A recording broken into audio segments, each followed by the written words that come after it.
Hello, and welcome to our asynchronous workshop on personal statements. We'll be covering personal statements to apply for admissions to University of Washington, Bothell, and also your major. I'm Ryan Cass, a tutor at the Writing and Communication Center. This is also a reminder that you don't have to watch this video in one setting. Feel free to take a break and come back later. Now, let's get started. At the end, we will understand what personal statements are and what they do for you. We will identify the purpose and audience and the values of your opportunity that you're seeking. We're going to brainstorm the main ideas for your statement. We're also going to understand the stages of drafting and also appropriate feedback for each one. As we get started, you're going to need a few things for this workshop. You'll need something to write on, of course, and you'll need access to the website of your opportunity. That would be the program you're applying for. We absolutely want to look at the prompt, and we also want to be able to search for the vision and mission of your opportunity. So, we want to figure out what their values are, or maybe just some of them. Faculty, what research the faculty are doing, perhaps even history and funding of the school/program. Now, if you have something written already, that's okay. You can go through your statement and add some of the tips that we're going to talk about. We're going to overview some personal statements about what they do for you and how they help you achieve your goals. Personal statements aren't very fun to write. However, they do hard work for you. They let your opportunity know why you are applying and why this opportunity is important for you. They explain your philosophy and values, and in many cases, how those came to be. They discuss connections between your past influences, your current experience, and your future goals. This is very important for your opportunity to understand the trajectory that you're on. They also demonstrate what makes you unique compared to other applicants, and how you will add value to that program. Lastly, it gives them a sense of your writing ability. Over my time at the WAC, I've read a lot of personal statements, and students have an idea of what they think is important. Grammar tops the list. If it's getting in the way of what you're trying to say, then that's something that needs to be addressed. But small errors are not that big of a deal. Students also think that flow or transitions and organization top the list of importance. And they're not wrong, but there's more important things. Students think they need to be deeply personal, sometimes but not often.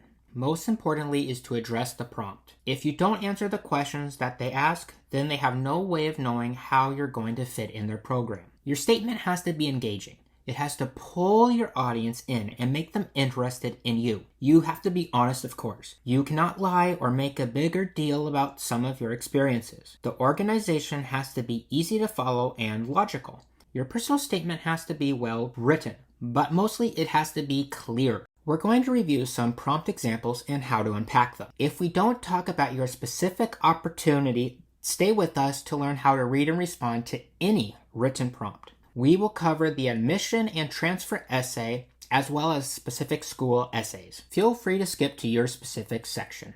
Coalition essays are used with your application for admissions to UW Bothell. There are 4 prompts, but you only have to address one. This one is tell a story from your life describing an experience that either demonstrates your character or helped shape it. The next one is describe a time when you made a meaningful contribution to others in which the greater good was your main focus. Discuss the challenges and rewards of making your contribution. Next, has there been a time when you've had a long cherished or accepted belief challenge? How did you respond? How did the challenge affect your beliefs? And lastly, what is the hardest part of being a student? What's the best part? What advice would you give to a sibling or a friend, assuming they would listen to you? Next is the undecided major or transfer application prompt. Go ahead and pause the video to read if this applies to you. Now we're getting into the major prompts that pre-major students have to write as they apply to their major. Pause the video and read through this prompt if it applies to you. As we unpack the prompt, we're going to first look for the verbs or the actions that the prompt is asking us to do. So first, we're going to explain our motivation. Why do we want to enter this program? Next, we're going to describe your relevant coursework or experiences. What have you done that will help you in this program? There has to be a connection. Then, how has your past coursework or relevant experience helped prepare you? Lastly, how will this major help you advance your personal goals? Next, we'll discuss the prompt for admission to the School of Business. Again, pause the video to read through it, and then we'll unpack it after. The only verb here is to address. We're going to address the preparation and motivation to enter the school. Then, how will you contribute to the education experience of other students? What will you bring to this program? And then lastly, other factors that you would like them to consider. You might talk about your academic or personal challenges and how you've overcome them. Lastly, this is the personal statement prompt for the Computer Science and Software Engineering program. Pause the video and read through it, and then we'll unpack it.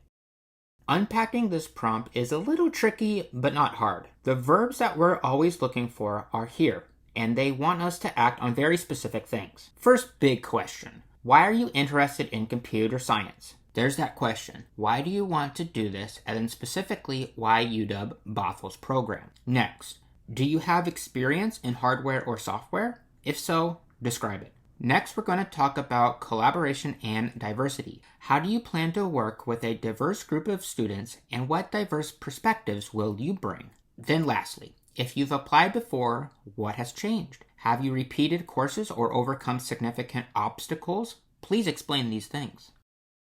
Alright, let's try addressing a practice prompt together. The WAC is always hiring peer consultants. We ask applicants to submit a cover letter that answers 3 questions. Read the prompt in the next slide. Ask yourself, what do we value at the WAC and what information is missing? Okay, so let's break down the prompt, why do you want to work at the WAC? Well, that's one of those questions that we see everywhere. Next, how could you contribute to the mission and goals of the WAC? And lastly, what experience do you bring to the position that would guide your work with diverse writers? So, what do we learn about the values here? We want to look for the mission and goals of the WAC. We obviously value diversity and inclusion. And why do you want to do that, and how will you help? So the prompt question wants us to address how we would contribute to the mission and goals of the WAC. Here's a screenshot of our mission statement found on our website. Pause the video to look for keywords. Based on the previous slide and our website, what does the WAC value? Let's make a list. We value working with students of all abilities, no matter if you're learning English, writing a novel, struggling with academic work, or a graduate thesis. We focus on reading, writing, and presentations. Anytime you need to make a point to an audience, the WAC can help. Our goal is to make stronger, more confident writers and communicators. We absolutely value diversity, equity, and inclusion. We are also collaborative teachers. Scholarship and pedagogy is the foundation of our work. Now it's your turn. Take a few minutes to find and review the prompt for your objective or opportunity. Look around their website to find clues about what they value. Go ahead and pause the video now. Now it's time to think about your own personal values. Think about yourself, but through the lens of the opportunity that you just reviewed. What clear connections can you make? If you have to reach or explain these connections, it might not fit. Go ahead and pause the video to make a short list of your values. So now, we have your values, skills, experience, and most important, the why do you want to embark in this opportunity? We have your program's values, qualities, mission, and vision, and most importantly, what they have to support you and your goals. So now let's put them together. As we start putting it all together, we want to think about what you want, what your point is, or the main idea that you want your audience to know. It could be one of these examples. These are fine objectives, but you need something that connects a little bit more to the program's needs. So let's think back to the WAC in our cover letter prompt. Making a T-chart can help organize your values to the organization's values. Here's an example of a made-up student's values. Now compare those values to the WAC's values. Pause the video and try to find similarities between the two sides. Now it's time to connect the dots like on the previous slide. Think of your list of values and skills, and then your program's list. Then, draw some lines between the things that you have and the things they need. STEM folks like formulas. The rest of us like templates and examples. So here's one that we can fill in when you're done. You'll have a strong elevator speech for anyone who will listen. So let's plug some of the information that we already know into this template. Let's think back to our example student. They're a great candidate for the WAC because they're collaborative and exhibit team-driven performance, and they're creative. They have some competitive experiences, persistence, and a lifetime of helping others, and this will help you work with students to become stronger, confident writers. So right now, this doesn't flow, but with a little wordsmithing, it'll be great. So let's take a look at what you might fill in. I'm a great candidate for this opportunity because you're applying it to add your interests and values. Include your skills and accomplishments. Don't forget your connections between past, present, and future. Also, include the ways you will bring value. Now it's time to start writing. But let's review the pieces we have to put together. You know your strengths, your skills, how you can contribute, what they value, and you know what the program or scholarship needs.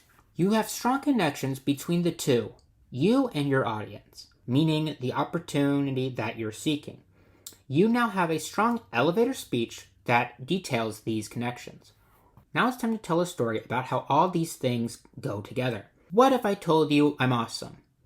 You would probably say, prove it. Okay, then I might tell you a story that proves that I'm awesome. You have a story that's unique to you. It doesn't have to be dramatic, Academy Award winning. It just has to be real. Here is where you begin to share these stories. Use vivid and dynamic examples and then add detail to help your audience visualize what you're saying. You want your audience to feel the levels of significance that you feel.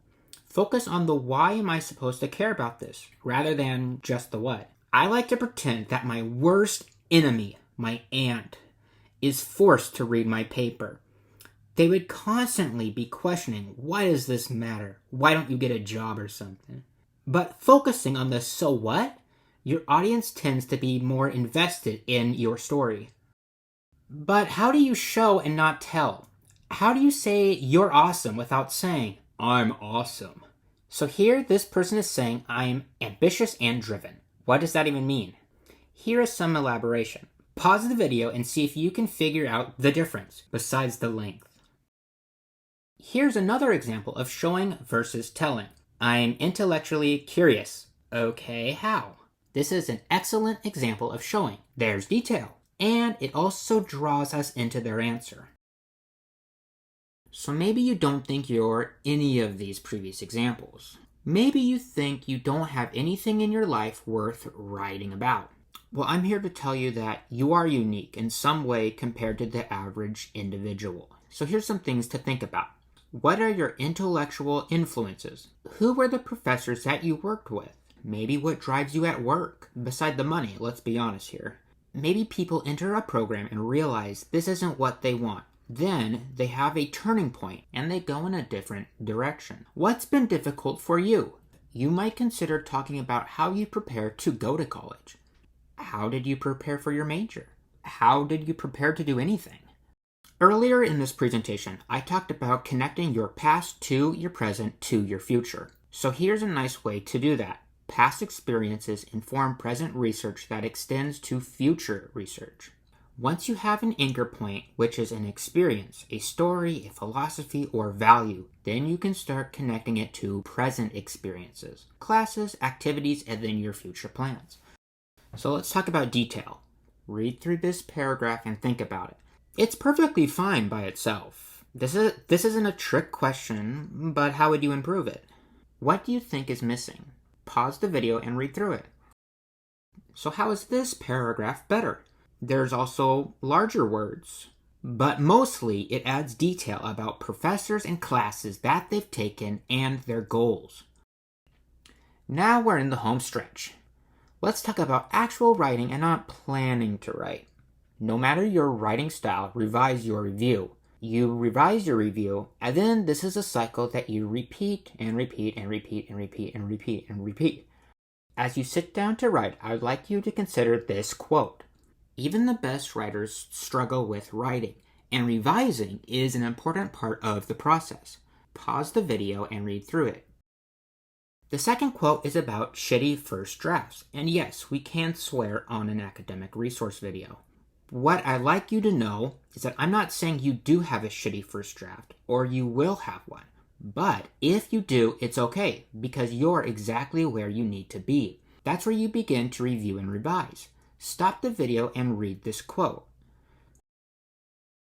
Here's a list of things that you might want to avoid as you write. Try not to reveal too much personal information that's not relevant. Yes, you can go really deep, but make sure it connects to the prompt or your overachieving goal. Don't recycle old essays. Try not to use slang or acronyms that your reader might not understand. Don't lie on your personal statement, and don't wait until the last minute to write. Let me repeat that again. Do not wait for the last minute to write. Thank you. As you write, keep these things in mind. Address all the criteria indicated in the prompt. Make sure to write in your own unique voice. If you have no history of writing 18th century Shakespeare plays, don't try to sound like Shakespeare. Just try to sound like yourself. Eliminate empty content and unnecessary words. Do not be vague in general. Once you've written the stories that demonstrate your skills, experiences, values, and their connection to your opportunity, you likely have more fluff than you realize. You don't have a whole lot of space to make an impression, so make everything count in your writing. Make sure that every sentence has an objective that connects to what your reader needs to know. So here's an example. Your prompt or goals might connect to a story about an interesting internship that you might have done. Now, if you're going to tell us about getting snacks on your way to campus, you can do that, but it has to directly connect. I would say that the story about the internship does connect, but the story about you eating a bag of cheese puffs on the way to campus, it might not. Now you've done the writing. You have a draft and you're ready to bring other folks in the loop. Now this can be hard because, as I said earlier, this type of writing is very personal. Sharing a personal statement can be hard, but it is certainly worth doing. But who do we add to your process? If some of the people close to you are an asset, then they can help you with your ideas. For instance, a relative might remember a story of you doing something that would be great evidence to your personal statement. Professors have written lots of personal statements for their own work and can be great resources. People you don't know are still good because they have a different perspective and can read your work with fresh eyes. This is why the Writing and Communication Center is good. Our tutors are trained to read your personal statements and help you put your best foot forward. The WAC, the Writing and Communication Center, is also free to all UW students and potential UW students. Be careful who you want to collaborate with while writing. You might not ask your frenemy or nemesis to review your work. Remember, you want constructive feedback that is meaningful, not for a person to just completely roast you. Let's think back on the shitty first draft slide as the downdraft. You're going to want to have feedback that is about the ideas. Are the ideas clear and do they make sense? In the next draft or the updraft, focus on content and organizational revisions. Lastly, you can focus in on the dental draft, on the fine-tuning of the grammar and punctuation. It doesn't really make sense to have punctuation and grammar worked on when you're still developing your ideas, because you're going to have to rewrite those anyway. The Writing and Communication Center can help you with your personal statement and stack the odds in your favor. We support students that are current students applying for their major, scholarship, advanced degree coursework, and even parking ticket appeals. Visit us at uw.edu/WAC. Here you can make a Zoom appointment, a regular appointment, or even submit a paper online. Well, we've made it to the end. Thank you for staying with me for all this time, and just know that the WAC has your back.